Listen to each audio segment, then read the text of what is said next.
কি ব্যাপার? এত বেলা বিছনা ঝাড়া হচ্ছে, রান্নাঘরে গিয়ে রান্না রাখবো আমি না। একটু দাঁড়াও মা, যাচ্ছি আমি। কি? আমার মুখে মুখে তর্ক করিস? আমার মুখে মুখে? কি বললাম মা? আমি তো কিছুই বললাম না। আজকে আমার ছেলে আসুক, আজকে তো শায়েস্তা করে দেখাবো কিন্তু। আমার মুখে মুখে তর্ক করিস তো? আজকে আমার ছেলে আসুক। এত চেল্লামেলি কিসের? একটু জল দাও।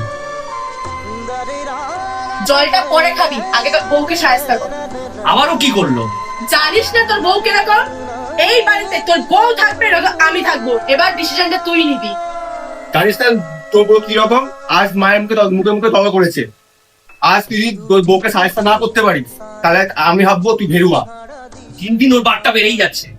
আজ আমি ওকে বুঝে নিচ্ছি, অনেককে আজকে বুঝে নিচ্ছি। ঝড়